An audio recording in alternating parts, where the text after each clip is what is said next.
High friends, welcome to Sam's kitchen. Friends, आज आपण ना बहुगुणी आवळ्यापासून एक रेसिपी करणार आहोत। ती आहे मोरावळा। अगदी झटपट होते आणि ती तुम्ही स्टोर पण करू शकता। मोरावळा करण्यासाठी मी एक पॅन ठेवलाय, त्यात ना 2 चमचे तूप टाकले। त्यात आता 2 तुकडे दालचिनीचे टाकून घेतले, 2 लवंगा। अगदी 30 सेकंद आपण हे फ्राय करूयात, म्हणजे काय होतं की याचा फ्लेवर छान उतरतो। यात आता 2 चमचे बारीक किसलेलं आलं, 1 मोठा बाउल किसून घेतलेला आवळा। आता आपण काय करायचंय की हे ना छान परतून घेऊया, एक 7 ते 8 मिनिटं। मी ना गॅसची फ्लेम लोच ठेवलेली आहे, मोठी ठेवली तर काय होतं की नीट शिजत नाही आवळा।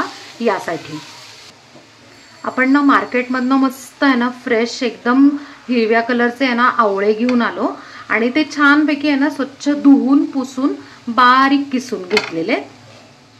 7 मिनिटं आपण आवळा भाजून घेतलेला आहे। आता चिमूटभर त्यात ना मीठ टाकूया आणि ज्या बाउलनी आपण आहे ना आवळा घेतलेला होता त्याच बाउलनी 1.5 बाउल आपण आहे ना गूळ टाकणार आहोत। गूळ आपण छान बारीक चिरून घेतलेला आहे।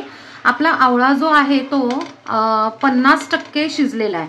आता पुढचं काय होणार आहे की ना गुळाला ज्या वेळेला पाणी सुटतं, उकळायला लागतो, त्यावेळेला उरलेला आवळा जो आहे त्या पाण्यात तो छान शिजून जातो।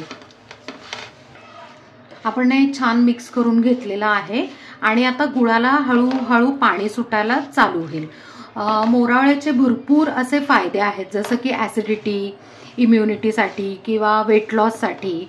आणि महत्त्वाचं म्हणजे आपला जो मोरावळा आहे तो शुगर फ्री आहे, गुळाचा आहे, त्यामुळे डायबिटीसचे जे पेशंट आहेत त्यांना सुद्धा चालणारा आहे।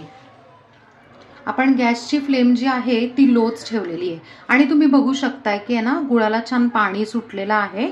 आता काय करायचंय, मधून मधूनच आहे ना आपण हे मिक्स करत राहायचंय आणि घट्ट होईपर्यंत थोडीशी वाट बघायची, छान शिजू द्यायचे।